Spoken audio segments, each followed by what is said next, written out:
want to show you something. You're not going to be able to see it real well. Probably not going to see it at all. This is a little app on my phone that helps me. I've had it forever. It's like what I take notes on, but I found out that you could do a little click it, and it will help you do a to-do list. And so you're looking at my to-do list on Friday. And Fridays, if you don't know, Friday's my day off. I don't say that so that you don't call or text. I'm fine with boundaries and figuring out when to answer and when not. But I tell you that because I try to cram a lot of stuff into Friday. And my general pattern is kind of keep it in my head, and found out that generally doesn't work real well because there's a lot of other stuff in my head and it gets crowded and forgotten. So I tried this to-do list. This is Friday to-do list. And generally I try to do the less fun stuff in the morning, building up to the funner stuff in the afternoon, stuff I actually enjoy. The problem that I'm finding out, and it just really got highlighted for me this week, is that stuff happens and interrupts my plan, and the stuff that's not on my to-do list that has to be done or dealt with or responded to. And so in one sense, I'm really excited because I can look at my to-do, and I'm not unfamiliar with to-do lists. I just like this one because it puts a little circle next to my task, and when I'm done, I can just click the circle and puts a check mark by there, and it's tremendously satisfying. But if you notice, there's see the little orange ones, if you can see real good, there's 5 orange ones. That means I've checked those. There's 1, 2, 3, 4, 5, 6, 7. 7 unchecked. My goal was to have all of those checked before noon, and I got 5 done the whole day. Because my plan was I had to wash some hunting clothes. Yes, I washed hunting clothes. Had to mow a couple yards for kids that are unable to mow. I was going to put up a deer stand. That's not a surprising thing. Check a camera. That's another deer hunting thing. I had to pick up Griffin. I was supposed to contact DirecTV. I just forgot about that. But some other stuff happened. See, the mowing thing was going to happen that morning, and here's what happened is I went out and the mower had a flat tire. Like, oh. So normally I take the tire off. I'm pretty adept at this because my mower gets a lot of flats, and it just does. So I took the tire off. I put a ratchet strap around it because it's kind of off the bead. It wasn't sealed, and I tightened the tire down and turned on my air tank and was going to pop that thing back on. It didn't pop back on. So this just went from a small inconvenience to a very large interruption to my to-do list. Because now I got to take the tire and drive into town and get somebody to pop it back on and then go back, which is, I'm not worried. They do it for free. It just takes another 30 or 40 minutes. So I drive, and I do all that, and he can't get the tire back on. It's like, I got to buy a tire, but I do not feel like that's really not on my to-do list. So I don't do that. It's like scratch mowing. So then I'm on to my next thing, and the vet calls and says, we can get your dog in to get stitches out of her lip. She has to. At 11, I was like, that's not on my to-do list either. And that's a long ways from that. That's another hour and a half venture right there. So long and short of it, I was reminded Friday, now mind you, I've already written the sermon. I already did this, that the best laid plans have to factor in interruptions. They're never going to go like you plan. I wish they did. I really, truly wish they did. But I see Sean shaking his head. If you could have time to sit down with Sean in April, you'd find out about how plans are oftentimes massively interrupted. And many of us, all of us have this experience where, we have a plan, we have a thought. This is how it's supposed to go. And it makes all of these assumptions are, this is how that day will go, although we have no idea how the day will actually go. So you end up with 5 things clicked off your to-do list instead of 12. And you respond to those. Now, I wish I could tell you that because I had written the sermon and I had digested it and felt this transformation of the condition of my heart, that no frustration arose, and I was able to flow with the freedom of God's Spirit through all of those things effortlessly and without any sense of anxiety or frustration. And I would be lying to you on Sunday morning, which is not any worse than any other day, but I'd still be lying. Because I was frustrated. Because ultimately I had an agenda. My agenda was to be done in time so I could go deer hunting that afternoon. That was my agenda. All right? Again, not a big surprise to many of you. And I still made that happen, believe it or not, at the expense of DirecTV, apparently. I should have called them.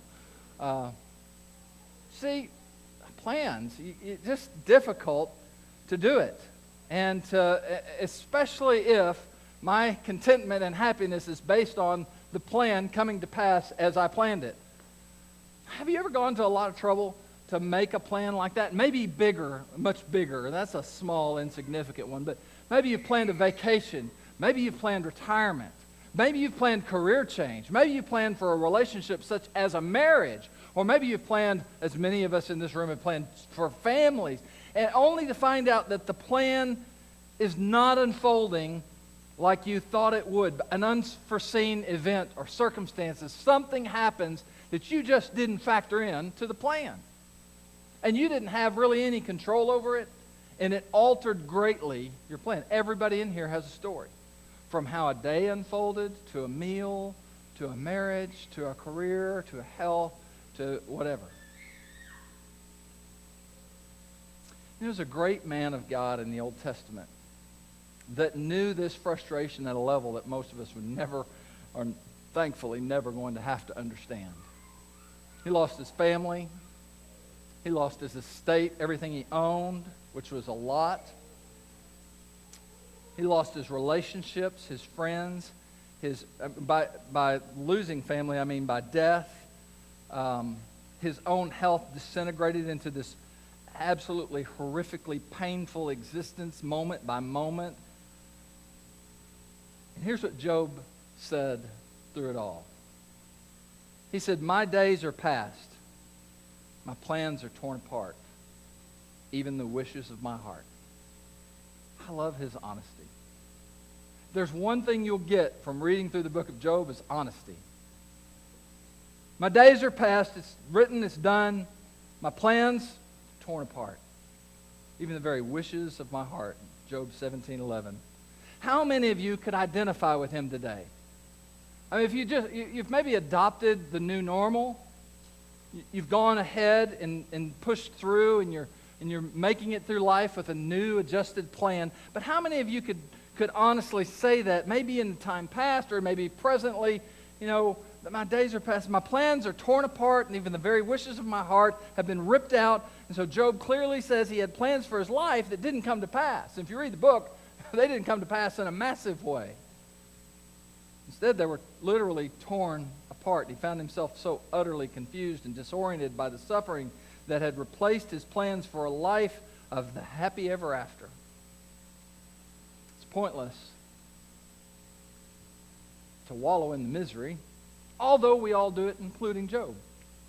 So I ask you this, is it pointless? Is it futile? Is it a waste of time to make plans if there's no guarantee that they will ever come to pass? How do you do this? I mean, if we could all agree, like your best laid plans, seldom, and sometimes they do, but seldom ever come to pass as you've planned them. Is it pointless to just make any plans? James is going to put his finger on this for us today. And our tendency to live presumptuously in regards to the future. Presumptuously. James has, as we've seen, a really uncanny ability to speak clearly to our tendencies, to cut through the muck and the muddle of our defensiveness and excuses and our justifications and just get to the heart of the matter and to talk to us plainly about what it means and what it looks like to live without real trust and our conscious regard for God. And this time it's going to have to do with how we think about and how we plan for the future. I was thinking about this as we were singing, as one of the songs reminded me of this, and I forgot which one it was. But I was thinking how oftentimes people ask me, they may not necessarily ask everybody, but people in my role as a pastor, this question is not uncommon. And you've probably asked it of yourself or others. How do I know? You want us to do life with God, right? That's our motto, mantra, the drum we beat. Doing life with God in community. What does that look like? And I was reminded as I was thinking through this sermon and this message that James is such a practical go-to for he's telling us how to do it, how to do life with God. He's not just giving us rules, shoulds or shouldn'ts, here's how to behave. He's saying this is the practicality and what it looks like to do life with God and how to do that. And so it's a great book to go to. I think we are right to point to the Gospels, to look at Jesus' life, his teachings, and the revelation of who God is in that. But don't neglect the rest of the New Testament and Old Testament to teach us how to do this life with God. James is so practical at it, as we've seen through this series. This series, by the way, my plan, do you know what my plan was in May when I started preparing this series? To be done in August. That was the plan. I could show it to you. I've got dates by every sermon title and text, and what is it, September what, 22nd, 21st? All right, so great example. All right. I want you to look in your Bibles. Look at James chapter 4. Verses 13 through 17. James chapter 4, 13 through 17. He's raising a really good question. And he doesn't ask it like I'm asking it, but he is making us ask it. Is there any point in making a plan if we all know that plans are subject to many other forces? So, in the effort to recognize that we're not reading somebody's Facebook post or Instagram, would you stand today and recognize that this is the Word of God being given to us? This prescription for life, this revelation of how to do life, this understanding of what it looks like to walk with Jesus in this day and age that we live in. James chapter 4, verses 13 through 17. And he says it this way, "Come now, you who say, today or tomorrow we will go to such and such city and spend a year there and engage in business and make a profit. Yet you do not know what your life will be like tomorrow." That's an abrupt turn. You and I, you're just a vapor that appears for a little while and then vanishes away. Instead, you ought to say, if the Lord wills, we will live and also do this or that. But as it is, in your current state of affairs, he's saying, but as it is, you boast in your arrogance. All such boasting is evil. Therefore, the one who knows the right thing to do and does not do it, to him it is sin. Father, this is your word to us. Make it clear through the ministry of your Holy Spirit in our presence.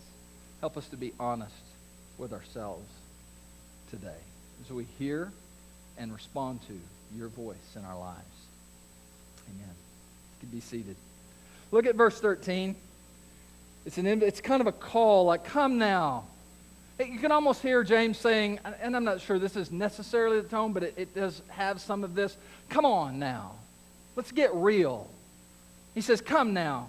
Come on now. You who say today or tomorrow we will go to such and such city and spend a year there and engage in a business and make a profit. He's speaking to a rather common tendency for us to project our lives into the future as if our projections are certain and faultless and without any subject to change. So he's addressing our tendency, right, to think about and plan our futures without regard for God, as if, and here's the problem, as if our assumptions about Friday or about the future are safe and accurate. And when we do that, we're thinking without any awareness that we have no idea what tomorrow is going to hold. And by tomorrow, we mean any time beyond the present, quite honestly. When we make plans, when you make plans, when I make plans, and those plans regarding our future security or our welfare, we don't make plans for our harm, do we? We never plan those things. When we plan, we're generally planning things that we would preferred outcomes, things that would secure our welfare or our good. And we do that without acknowledging God. We're basing those plans entirely on speculation. Entirely. You can argue that our speculation has some basis based on past events, predicting future events. I get that. I understand that, so, because the sun rose this morning, we can somewhat, with some degree of certainty, say it's going to rise tomorrow. But we should say, he's going to look at that, we should say, Lord willing. And as you and I know, we know our speculation on the future, it's iffy at best, right? It's iffy because we have no control over the vast majority of the factors that are going to impact how tomorrow plays out. So, here's why James is saying planning our future and acting as if those plans are certain simply does not work. In fact, it's harmful. Not just only does it not function well, but it's harmful, and it can leave you, in a very mild case like Friday, it can leave you frustrated and kind of disjointed within yourself, just feeling like you're constantly having to adjust to something that you didn't want to adjust to, and feeling anything but a sense of peace and joy. And we can learn to do that, and he's going to teach us how to do that. So he says, first thing I need you to realize, he wants us to look at, be honest about it. He says, yet you do not know what your life will be like tomorrow. So we have to embrace this reality. We have to own that, be conscious of it, be aware of it. We would all know it in a moment like now. We would all agree, yeah, you're right, I don't really know what's going to happen tomorrow. The problem is that while we might intellectually agree with that today, and we say, James, you're right, is that we go home and we don't function like that. We forget our acknowledgement of that reality, that we don't know what tomorrow is hold. So what do? Instead, by default, we act as if we know what tomorrow is going to hold and how it's going to unfold, the events that are going to play out. And then we begin to plan our life on the basis of that with assumptions that are based on our speculation, our human understanding of how tomorrow might actually go. But I want to tell you that no matter how young or how old you are, you and I have experienced more than one day that did not turn out like you had planned on it turning out. In fact, a day turning out exactly like you had planned for it to turn out, just a day, just tomorrow, is exceedingly rare. A football game gets rained out, you get sick the day of your recital, your boyfriend or girlfriend unexpectedly breaks up with you, the routine doctor appointment didn't turn out to be routine, an accident made you late for work, a storm knocked out your electricity, and you didn't hear the oven timer when the supper burned, or the stock market crashed and you lost a huge part of your savings for retirement, and on and on and on and on we could go, right? So James saying this is significant, and I'm lingering here for a moment because we got to take it in. You don't know what tomorrow is going to bring. Now our natural response is, that's terrifying, because I don't have any control over that reality. That's reality, but I want to have control, so I'll assume that I do. I'll pretend, I'll tell myself, I'll act as if I do know what tomorrow holds. But the reality is, and he's bringing us back, stripping away all of our defenses and our senses of security and saying, you don't know. You have no idea what tomorrow is going to hold. Isn't it funny that when we say that, we automatically assume the worst? I don't know what tomorrow's going to hold. What bad thing's going to happen? Why don't we think, I don't know what tomorrow's going to hold. What good thing's going to happen? We never do that, right? Always something bad's going to happen. If I don't know what's going to happen tomorrow, then something bad's going to happen. It's going to interrupt my life. Look at the second part of verse 14. He says, you're just a vapor that appears for a little while and then vanishes away. By vapor, he's not talking about our significance or your value, okay? So don't get hung up there like I'm just as insignificant. He's talking about the temporal nature of our physical life. He's talking about the brevity of our span of years on this earth. He's not talking about our value to God or to others or to your family. So don't misunderstand that and say, you don't matter anyway, you're just a vapor. He's saying this short. Time is short. James wants us to live in light of that fact. And this life in the human body is it's very, very temporary, and we are far more limited than what most of us think or act like. So he's actually telling us to be fully aware of that temporal nature of our life, calling our attention to that. You don't know what tomorrow holds, and life is really short. It's the first two things he said. Own those things. Listen, somewhere on the other side of 30, you realize life is really short. You kind of realize that more and more with every 2 or 3 years, like, this is really short. This is going fast. Maybe that's another way you're more comfortable. The life goes by very, very fast. He's actually telling us that living fully aware of how temporary, how short this life is, and how limited we actually are, is the best way to live. He's not pointing at tragic realities. He's saying living aware of these things is the best way to live. For one reason, it's immensely helpful for us to realize no circumstance we face, good or bad, is nearly as lasting as we actually think it is. Isn't it amazing how quick, fun, and exciting things go, and how long the hard things seem to last? He also reminds us to embrace this reality that no matter what your circumstances is, it's short, it's brief, it's not going to stay this way. This is good because we're most prone to run to God in dependence and trust when things are hard, things are difficult, when things aren't as certain as we would like for them to be.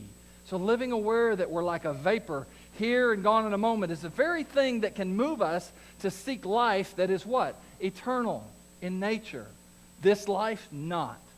This physical life, this physical body, short, brief, very limited in our scope of understanding, but there is a life that is eternal that we can begin to live and enter into even now. So in contrast to our fragile, momentary physical life, we have a God who transcends, goes beyond, is beyond time and space, who's immovable, who doesn't flitter around changing all the time. He's eternal. He doesn't have a beginning. He doesn't have an end. He's sovereign. He is self-sufficient. He is I am because I am. It is good to know that this life is fragile. It is good to know that our understanding is limited. It is good to know that these days are brief. It makes it much easier to learn to find life in and with God. Verse 15. So instead of doing all that, he says, instead, here's what you ought to do.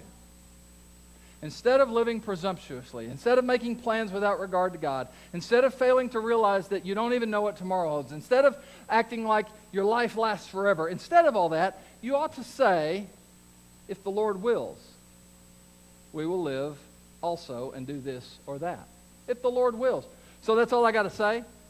So James is just saying, I can go ahead and make my plans, but I just on the front end of the plans, I got to say, if the Lord wills. Or we could add some colloquialism to it, like, Lord willing and the creek don't rise. All that is an admission of, oftentimes, just an admission of unexpected occurrences happen. That's not what James is saying. When he said we ought to say, if the Lord wills, he is turning our minds to a great acknowledgement, surrender, and dependence upon God as we plan for our days ahead. So he is definitely not saying don't plan for tomorrow, is he? Or he would have to argue with the writer of Proverbs many times. James is saying it's okay to envision or plan for the future. It's actually very, very wise to do so. But instead of planning for the future with presumptuous, self-sufficient attitudes, like I got this, I know what's going to happen, James is encouraging, admonishing actually, us to adopt, to take in an unassuming and humble dependence on God as we do so. Recognizing what? I don't know what tomorrow holds. My life is very short. God, you know what tomorrow holds, and you are eternal. I lean in on you. This means that I face tomorrow with the realization that when things do change, when the unexpected does happen, God is not surprised, and there is a response that is appropriate, not just salvaging the time, but knowing that you can fall back into the arms of a God who was not surprised at all by the unexpected thing that occurred to you. So to acknowledge him is what it means to acknowledge him. Proverbs 3, 5, and 6, such a guiding verse in my life. I oftentimes as I wake up, as Dallas Willard often encourages, Psalm 23, which I think is beautiful too, and I do that as well. But as I try to orient my day, I'll simply say, today I want to trust in you, Lord, with all of my heart. And I don't want to lean on my own understanding. I don't want to depend on mere human speculation. But in everything I do, from what lunch I eat and where I go to who I visit to whatever I do, I want to acknowledge you. That is, I want to turn to you. Ultimately, what doing life with God means, keeping us from living in or for the future. So I think that's one of the dangers, right? I'm not happy today, so I'm going to envision something and plan for something that is very happy, that's very good. I don't feel safe today, but here's how I'm going to be safe tomorrow. I don't feel like I have all I want today, so here's how I'm going to plan for I can have all I want for tomorrow. And so then we might say, God, I hope you help me accomplish my plans. Or we might just presumptuously, independently, self-sufficiently move into tomorrow, and when things change, we might cry out for a rescue call for God. None of this is what James is prescribing. He is prescribing almost the opposite. The only thing is in common is that we think about and plan for tomorrow, envisioning tomorrow. But not to find our security in it, not to find our hope in it, not to find our steadfastness in it or our contentment in it, but because it is wisdom to do so. But we step forward into tomorrow saying, man, I don't even know what tomorrow holds, but I do know Jesus is present with me. He's got tomorrow. And I don't even know that my life could end. It's very, very short. Even if I were lived 90 to 100 years, very, very short in the overall span. But my God that is with me is eternal, and He has made me in His image, and I have an eternal being. I am an eternal being, and I can do my life here, now, and forever with Him. Instead, you ought to say, if the Lord wills. It is not just a prescription to say, okay, you nodded your head at God, now go do what you want. It is simply saying, God, as best I know with the Holy Spirit's wisdom and guidance, I'm thinking about these things for the future, but my security is in you. My hope is in you. My hope is not in my plan turning out right. That's what James is saying. Don't base everything on your plan, your present sense of contentment or safety or stability or happiness cannot be found on a future plan. Instead, you ought to say, if the Lord wills. Meaning my contentment, my security, my hope, my joy, my thrill, my sense of adventure and excitement, my sense of settled delight is found in the present reality that the Lord is with me. He is my shepherd. I shall not want. Even if Friday turns out to be a bumbling mess. Even if your parenting plans didn't work out like you thought they would, or your health has taken a turn that you never expected or even caused. Or you find yourself in a career that you're just not happy with. Or you're battling some form of mental illness that you never asked for. Or an addiction that you never saw coming. My hope is in the Lord, and I will acknowledge Him. Verse 16. Back to ourselves and our present reality. Don't forget it. But as it is, the reality is, you boast in your arrogance, and all such boasting is evil. Well, we need to really take this in. Don't just say this, hey, he's just finishing this up, and he's taking one last shot at me. He's not doing that. He's saying back to the problem at hand that is for so many of us, as it is, as we live life, so relevant in 2018. The reality is, as life is unfolding, as we are doing our very best as a church to help and equip you through G2 groups, through preaching, through cultural shifts, through prayer, through everything, to help us learn how to do life with God, the reality is that we still live with a glaring lack of daily recognition and confident reliance on God because we're just not there yet. We're just not there yet. And you know what? That's okay. No one hit the panic button. You know who's tempted to hit the panic button right now? Everybody that's a Nebraska Cornhusker fan. Our Messiah coach, they would call him. Coach Scott Frost.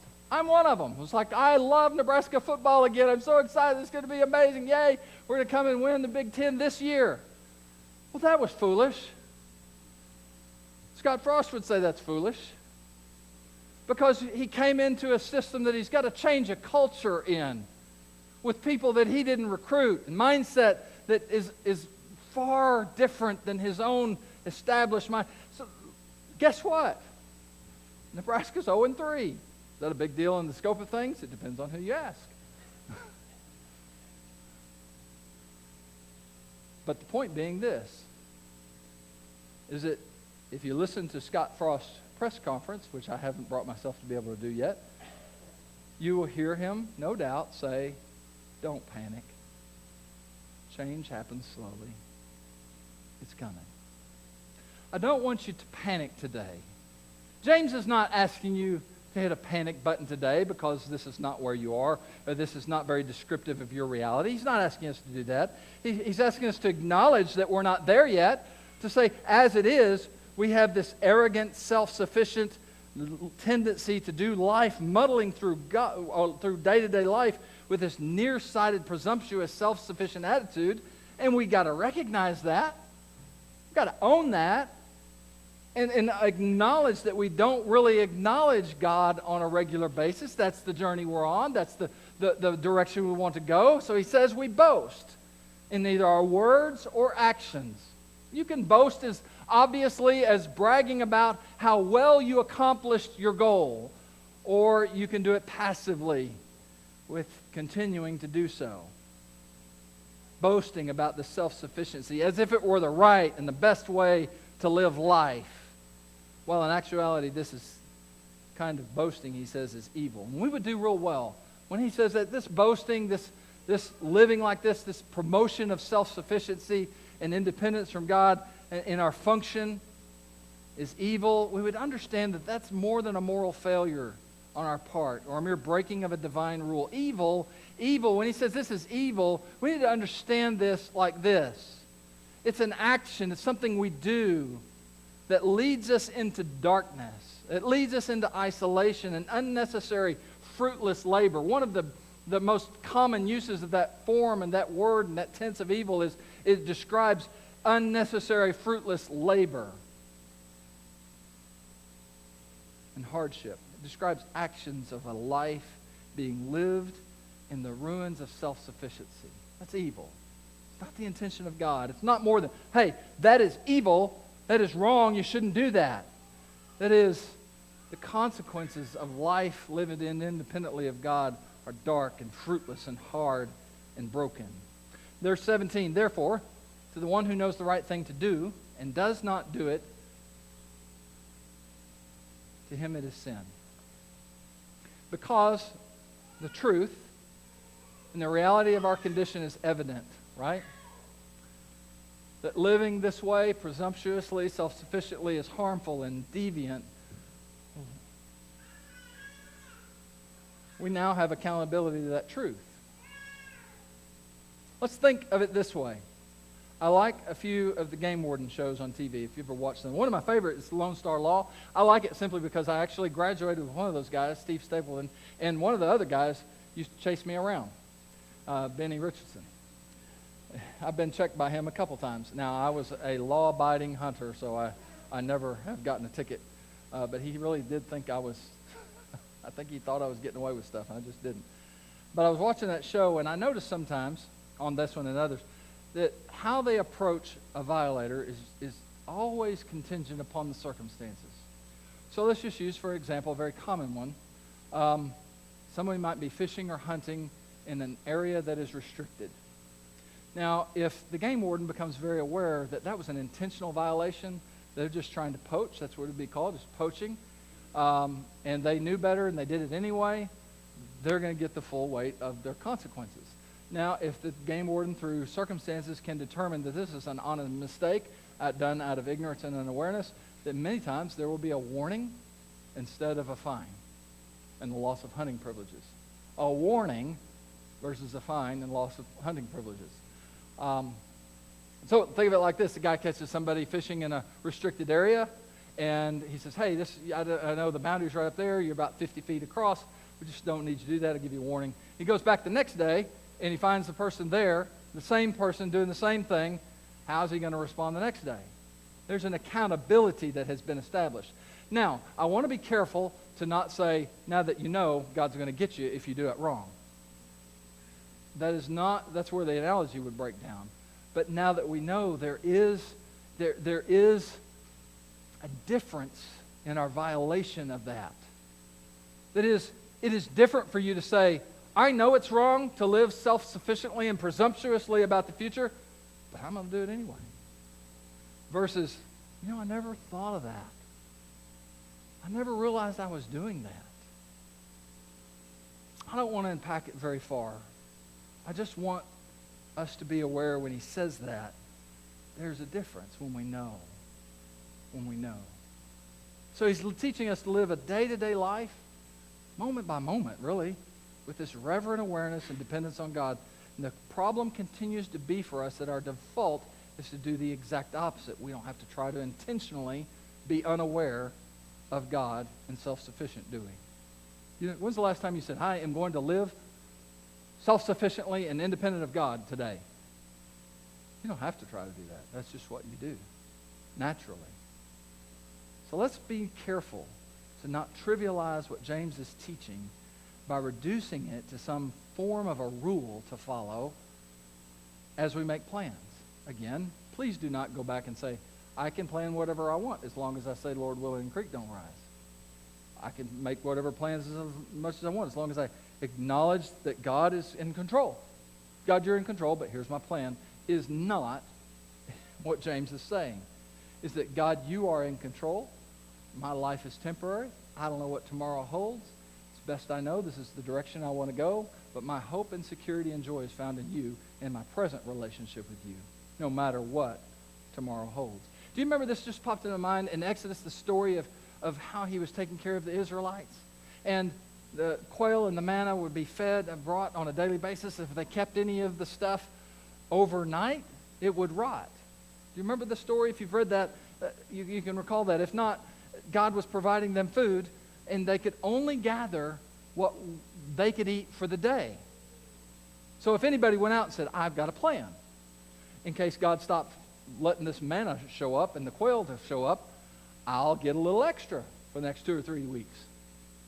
Well, you couldn't even do it for the next 2 or 3 days, because every time they did it, it would just rot. Was God just saying, don't be stingy? Don't break my rules? No. God was saying, I want you to depend on me one day at a time. I want you to find your security in my present availability and attentiveness and great care for you one day at a time. I don't want you to find your security in what you've stored up for the future. So here's an action plan for maybe how we can move this truth into something that you now know in terms of how the way you live. So let's take in these true narratives. I'm not going to go through these. These are written down, so we're not going to expound on them. I'm going to do them fairly quickly. Take these true narratives versus a narrative is simply a story or something you repeat to yourself a lot, over and over. It's guiding your life. It's a narrative to your life. This life and the circumstances I face are all very temporary. That's a true narrative. And there's 2 scriptures there that help you remember. If you want to, and the best way to approach that is to read those and maybe other scriptures and contemplate them and meditate them. Let them sink. Think about the temporal nature of life and how brief it is. Let the unsettledness that inevitably comes to that reality cause you to turn to a God who is eternal.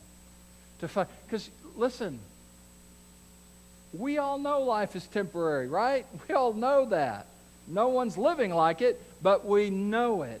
And James is saying there's great value to live like it, because the real life, the eternal kind of life, doesn't end. It never ends. And we can begin to live it now.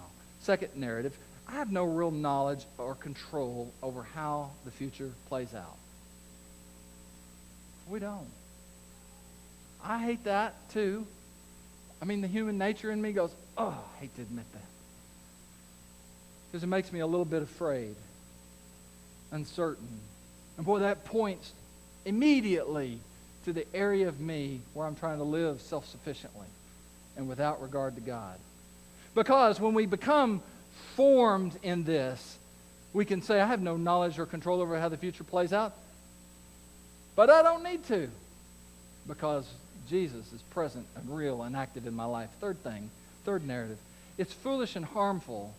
Not just wrong morally or spiritually, not just a rule to break, but it's foolish and harmful to me and to others to live like my assumptions and plans for the future are certain. And you know why? Because you become vastly disappointed, incredibly frustrated, and irritable. I was not as nice to the people around me Friday when I let my circumstances cause me to be frustrated. My plans that were thwarted caused me to be frustrated, and it wasn't the same person. So it is foolish and harmful to live like that. Now, fourthly, it is good and right to plan for the future while you trust God. It's good and right. And as you do, be fully aware that things can and will change, and that's okay. That's okay. Wouldn't that be a great way to live? To say, well, we're going to go on vacation next summer to the Grand Canyon. That's what we would like to do. But that may not happen. But if it doesn't happen, I'm okay. I still am present in the realm of Jesus, and He is present in my life, attentive to me. My security doesn't come from that. Understand this, please understand this, that many times when we're trying to nail down future plans, we are looking for future hope and comfort and joy. And that's where it becomes perilous, because it gets undercut. It's not just that we're trying to be good stewards of our time. Many times we're saying, I'm not happy now, but I'll be happy when, and I'm going to make this happen. And that's where we're living outside of dependency on God. And there's a couple scriptures there to point to. Now, second thing. So take in those. Listen, you can say, well, this is a lot of an action step. I can give you a glancing blow, and we can stay on the surface, and you can just say, yeah, well, I'll just try to know this and practice it the best way I can. Or we can dig a little bit deeper and actually implement some of these things. So it will change us if we engage these kinds of spiritual disciplines. It really will. It'll move us into a different kind of life. So the second phase of this is pick a day this week. Think about and identify these three things. Something you're planning on next week. Pick a day, a time to do this. And I want you to sit down and say, what's something I'm planning on next week? I'm not going to go very, like tomorrow, but just next week. And then think about something you're planning on, and you're acting as if as a guarantee for next month. And then do that for a year from now. Just go out to a year. If you want to do tomorrow, next week, that's fine. So pick that up. I would write it down. You can write it on your little listening guide or whatever. Say, I'm planning on this. And you can be as specific, probably helpful to you to say, I have it envisioned, not only this happening, but here's how I envision it happening. And just write out some details about that, okay? Something I'm planning on. Don't feel ashamed if you've planned that apart from the acknowledgement of God. God already knows. You're not surprising Him. And this is helpful to proceed like this. Then here's the last phase. Ask yourself these questions. As you look at those plans, how likely is it that this plan will happen just as I envisioned it? Just think through that. You don't have to write any answers. And ask yourself a question like this. Is there anything about it I already know conflicts with the life that God intends for me to have? Am I planning on something that's outside of God's will for me? The life that He has for me? I hadn't really thought of it like that, but am I? Maybe thirdly, ask this question. If these plans don't happen, if it doesn't happen at all, if it's totally upended, how would it impact my relationship with other people? How am I going to behave? And how's it going to affect my regard for God? Well, I'm going to be very disappointed if He doesn't do this. Why would God not let me do this? Is a good plan. What? See where we're going? But be honest about it. It doesn't do any good to give answers you think you should give. Or this question, am I willing to put these plans before God and let Him direct my path in regard to them?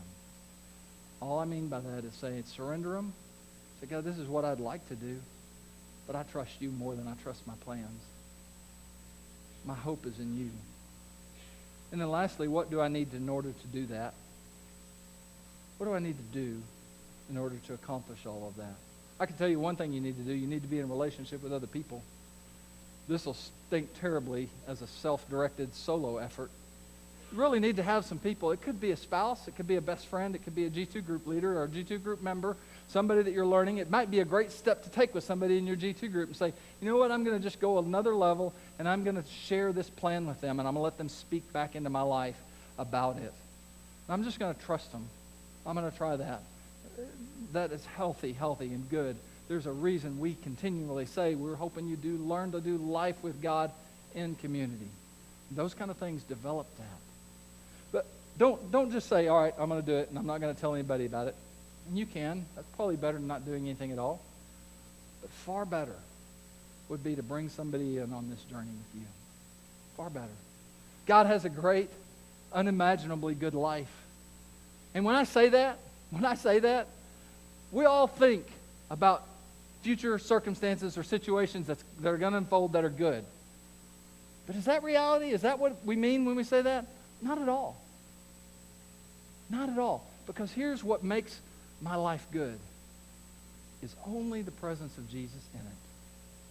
No matter what I face, no matter what circumstances come, I can still say my life is a good life when I'm learning to do that life with Jesus in community with you. Let's ask God to help us move more in that direction. Would you pray with me?